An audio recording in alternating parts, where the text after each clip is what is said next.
विशाल नगरी में महाराज चंद्रसेन की दो रानियां थीं। एक रानी का नाम सुनीति था और दूसरी का कनकलता। रानी सुनीति बहुत ही भक्तिभाव वाली थी और रानी दूसरी कनकलता बहुत ही अभिमानी और अपनी ही मनमानी करने वाली और कराने वाली। रानी सुनीति के दो बेटे थे, रूप कुंवर और बसंत कुंवर। दोनों ही बेटे बहुत ही एकाग्रता से राज्य विद्या पढ़ते थे। दूसरी रानी कनकलता का बेटा मानकुंवर बहुत ही उद्दंड और शरारती था। वह पढ़ाई पढ़ने के बजाय अपने मित्रों के साथ नगर में सबको परेशान करना और अपना रौब जमाने निकल पड़ता था। छोटी सी बीमारी से सुनीति रानी का देहांत हो गया। उनकी मृत्यु के पश्चात रानी कनकलता ने दांवपेच लगाकर दोनों कुंवरों को देश निकाला दिलवा दिया। राज्य से बाहर निकलने के बाद बड़े भाई रूप कुंवर ने छोटे भाई बसंत कुंवर को समझाया कि हमें किसी से भी यह नहीं कहना है कि हम महाराजा चंद्रसेन के बच्चे राजकुमार हैं, क्योंकि ऐसा करने से हमारे पिता का अपमान होगा, बदनामी होगी। यह दोनों भाई जहां भी काम करने जाते थे कोमल हाथों में छाले पड़ जाते थे। क्योंकि राजकुमार थे पर फिर भी वह सब कुछ चुपचाप सह लेते थे।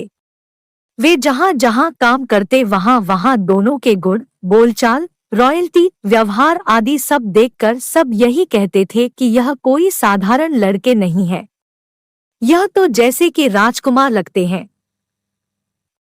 कार्य कराने वाले कभी कभी उनका अपमान भी करते थे, ज्यादा काम भी करवाते थे, परंतु फिर भी दोनों ही कुंवर सदा अपकार्य करने वालों पर भी अच्छे व्यवहार करते थे। वे कभी किसी का कोई तकलीफ नहीं देते थे। थोड़ा सा धन भी वे गरीबों को दान भी जरूर करते थे। कभी भोजन करने बैठे और कोई मांगने वाला आ जाता था तो जिनके घर पर काम करते थे वे उनको भगाने की कोशिश करता था, लेकिन रूप बसंत खड़े होकर अपना भोजन उनको दे देते थे। आसपास रहने वालों की समस्याओं को सुनकर उन्हें कुछ ना कुछ सुझाव भी देते थे और अपनी तरफ से जो मदद वह कर सकते थे वह अवश्य करते। वे पूजा पाठ भी करते थे। दोनों जिस भी गांव में जाते थे वहां के लोग उनके पास अपनी समस्याएं स्वतः ले करके आते थे।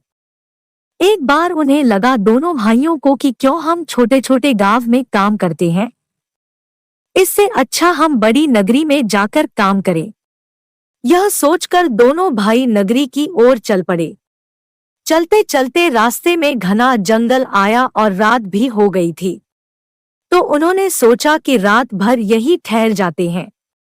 रात की 4 पहरों में से 2 पहर एक भाई पहरा देगा और अगले 2 पहर दूसरा भाई पहरा देगा। ऐसा दोनों ने निश्चय किया। सबसे पहले बड़े भाई रूप कुंवर ने छोटे भाई को सुला दिया। 2 पहर पूरा होने पर छोटे भाई को जगाने की बड़े भाई को इच्छा नहीं हुई, लेकिन 3 पहर पूरा होते होते अचानक बसंत कुंवर की आंख खुल गई। आसमान में तारे देखकर उसने कहा, भैया आपने मुझे 3 पहर तक सोने दिया, अब आप आराम कर लीजिए। दिन भर चलने और 3 पहर जागरण करने से थकान के कारण रूप कुंवर गहरी नींद में सो गए और बसंत कुमार जाग रहे थे। उस समय पेड़ पर तोता मैना आपस में बात कर रहे थे कि इस पेड़ पर 1 साल में एक ही फल पकता है, लेकिन यह फल ऐसा है जो इस फल को तोड़ेगा उसे विशाला नाग डसेगा और जो उसे खाएगा वह सुबह होते ही महाराजा बन जाएगा। लेकिन महाराजा बनते ही वह अपनी पुरानी याददाश्त को भूल जाएगा, सिर्फ उसके संस्कार ही रह जाएंगे। जब उसे कोई फिर से याद दिलाएगा तब उसे पुनः स्मृति आ जाएगी। इसलिए आज तक कई लोगों ने यह प्रयास किया फल को खाने का, लेकिन फिर उन्हें विषैला नाग डस लेता था। तोता मैना की यह बात सुनकर बसंत कुंवर के मन में आया कि हम तो दोनों भाई हैं। रूप कुंवर ने तो यह बात सुनी ही नहीं है। मैं ऐसा करूं कि इस फल को तोड़कर बड़े भाई को खिला दूं ताकि वह महाराजा बन जाए, क्योंकि मेरे भाई में तो मेरे से भी ज्यादा प्रजा पालन के गुण हैं और वह प्रजा को बहुत अच्छे से सुखी भी रखेंगे। उनके मन में त्याग की भावना आई और उन्होंने ऐसा निर्णय लिया। वे खुद भी फल खा सकते थे और खाकर महाराजा बन सकते थे। लेकिन फिर उन्होंने फल तोड़कर तुरंत ही रूप कुंवर को जगाया और कहा, भैया, इस पेड़ पर बहुत मीठे फल लगे थे। मैंने बहुत खाया, अब एक ही फल बचा है, इसे आप खा लो। ऐसा कहकर रूप कुंवर को फल खिला दिया। थोड़े ही देर में एक विशाल नाग आया और बसंत कुंवर को डसकर 1 मिनट में पलायन हो गया। बसंत कुंवर बेहोश हो गए। तब रूप कुंवर उसको उठाकर पास ही बहती हुई एक नदी के किनारे पर लेकर गए और दंश दिए हुए भाग पर थोड़ा सा चीरा लगाकर पाव को बहते पानी में रखा, ताकि खून के साथ जहर भी पानी में बह जाए। थोड़ा सा उजाला होने पर उसे थोड़ी ही दूर पर एक नगर दिखाई दिया।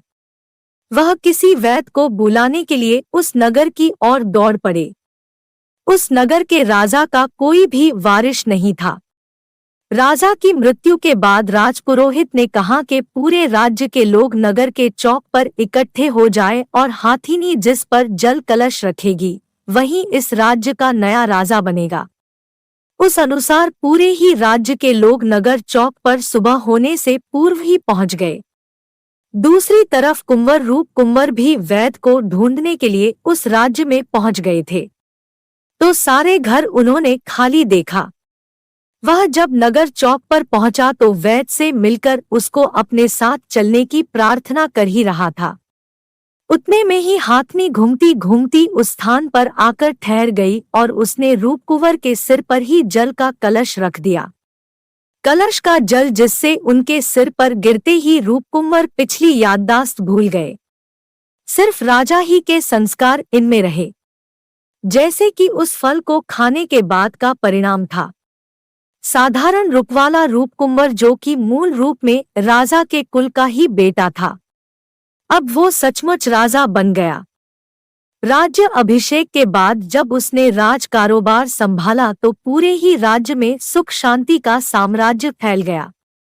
वह प्रजा का बहुत ही अच्छे से ध्यान रखते थे, सारी सुख सुविधाएं भी देते थे। रात को और दिन में भी नगरचर्या करने के बाद लोगों का दुख दर्द जान लेते थे और फिर राज दरबार में चर्चा करके उसका समाधान करते थे।